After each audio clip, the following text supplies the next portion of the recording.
Equipment తోటి పూర్తి ఏర్పాట్లు అయితే చేశారని చెప్పాలి. ముఖ్యంగా దానికి సంబంధించి ఆ మహాగణపతి నిమజ్జనం జరిగే ప్లేస్లో ఎక్కడ కూడా ఆ నిమజ్జనానికి సంబంధించిన వినాయకులు ఏవైతే ఉంటాయో వాటన్నింటినీ కూడా చెత్త మొత్తం కూడా క్లియర్ చేస్తున్న పరిస్థితి అయితే మనకు కనిపిస్తుంది. అందుకు గాను ఎప్పుడైతే ఈ నిమజ్జనం జరుగుతుందో ఆ నిమజ్జనం జరిగే సమయంలో ఆ మహాగణపతికి ఎలాంటి ఇబ్బందులు కలగకుండా, వచ్చే భక్తులకు కూడా ఎలాంటి ఇబ్బందులు కలగకుండా పూర్తి ఏర్పాట్లు అయితే చేశారని చెప్పాలి. ఇందుకు గాను ఉదయం నుంచి కూడా వచ్చే భక్తులు కావచ్చు, అదేవిధంగా అధికారులకు సంబంధించి కావచ్చు, చాలా వరకు బందోబస్తు నడుమ అయితే ఈ మహాగణపతి శోభయాత్ర జరిగిందని చెప్పాలి. మహాగణపతికి సంబంధించి ఈసారి 69 అడుగుల మహాగణపతికి సంబంధించి కూడా పూర్తి ఏర్పాట్లు అయితే చేశారని చెప్పాలి. ముఖ్యంగా పోయినసారి మనం గమనిస్తే ఈ మహాగణపతిని చూసేందుకు లక్షలాది మంది భక్తులు తరలి వచ్చారు. ఇటు రాష్ట్ర నలుమూలల నుంచి కావచ్చు, తెలుగు రాష్ట్రాల నుంచి కావచ్చు, చాలా వరకు వీక్షించేందుకు వచ్చారు. కాబట్టి వాటన్నిటిని కూడా దృష్టిలో పెట్టుకొని లాస్ట్ టైం జరిగిన ఆ పరిణామాలన్నింటినీ కూడా దృష్టిలో పెట్టుకొని ఈసారి అలాంటి పరిణామాలు కావచ్చు, అలాంటి సంఘటనలు జరగకుండా పోలీసుల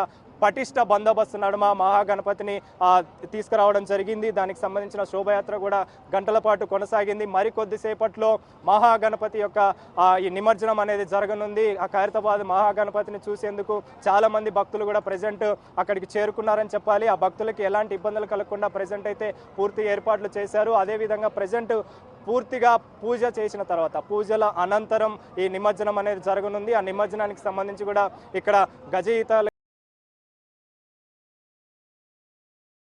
హెచ్డిఏ సంబంధించిన డిపార్ట్మెంట్లు కావచ్చు, అధికారులు కావచ్చు, వీళ్ళంతా కూడా పూర్తి ఏర్పాట్లు అయితే చేసి ముఖ్యంగా గతంలో జరిగిన సంఘటనలు దృష్టిలో పెట్టుకొని ఈసారి ఎలాంటి ఇబ్బందులు కలగకుండా చేశారని చెప్పాలి. మహాగణపతికి సంబంధించి ఇప్పటికే రాష్ట్ర ప్రభుత్వం కావచ్చు, అదేవిధంగా దీనికి సంబంధించి అన్ని డిపార్ట్మెంట్లు కావచ్చు, ఎక్కడ ఎలాంటి ఇబ్బందులు కలగకుండా అయితే ఏర్పాట్లు చేస్తున్న పరిస్థితి అయితే మనం చూస్తున్నాం.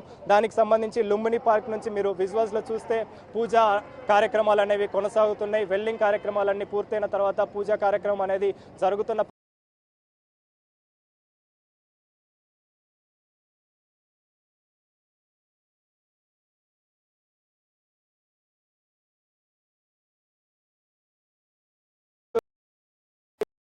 సంబంధించిన నిమజ్జనం జరుగుతుందో అక్కడే ప్రెజెంట్ ఏర్పాట్లు అనేవి జరుగుతున్నాయి. దానికి సంబంధించిన ట్రైన్ కూడా సిద్ధంగా ఏర్పాటు చేశారు. దానికి సంబంధించిన కొంకిలు కూడా తగిలిస్తున్న పరిస్థితి అయితే మనం చూస్తున్నాం.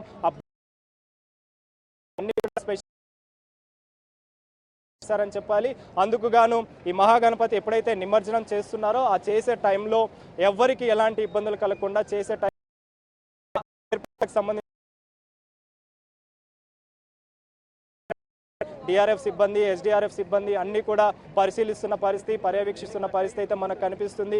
ఇందుకు గాను అంటే పోయినసారి 1 గంట లోపే ఈ నిమజ్జనం అనేది జరిగింది కాబట్టి ఈసారి కూడా వాటిని దృష్టిలో పెట్టుకొని ఎంత తొందరగా వీలైతే అంత తొందరగా ఈ మహాగణపతిని నిమజ్జనం చేయాలని అధికారులు దృష్టి సారించారు. కాబట్టి అధికారులు నిర్ణయించుకున్నారు. కాబట్టి వాటన్నిటిని కూడా దృష్టిలో పెట్టుకుని ముఖ్యంగా ఈ ఎప్పుడైతే ఖైరతాబాద్ మహాగణపతికి సంబంధించిన నిమజ్జనం జరుగుతుందో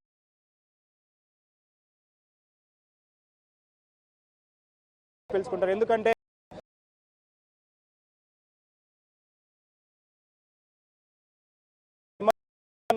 చాలా వరకు కూడా అధికారులకి రిలాక్స్ ఇన్ టైంలో నిమజ్జనం జరగాలని చెప్పేసి కూడా అధికారులు దీనికి సంబంధించిన పూర్తి ఏర్పాట్లు చేశారని చెప్పాలి. ముఖ్యంగా మీరు విజువల్స్లో చూస్తే హెచ్ఎండిఏకి సంబంధించిన జేసీబీ కూడా ఆ నిమజ్జనం జరిగే ప్లేస్లో ఎక్కడ కూడా ఎలాంటి ఇబ్బందులు కలగకుండా ఏర్పాట్లు అయితే చేశారని చెప్పాలి. దానికి సంబంధించిన ఏర్పాట్లు అంటే మరికొద్ది గంటల్లో నిమజ్జనం మహాగణపతికి సంబంధించి జరగనుంది. కాబట్టి దానికి సంబంధించిన పూర్తి ఏర్పాట్లు అయితే పూజా కార్యక్రమం అనంతరం ఖచ్చితంగా దీనికి సంబంధించి మరో గంటలో నిమజ్జనం అయితే జరగనున్న పరిస్థితి అయితే మనం చూస్తున్నాం. సుమతి.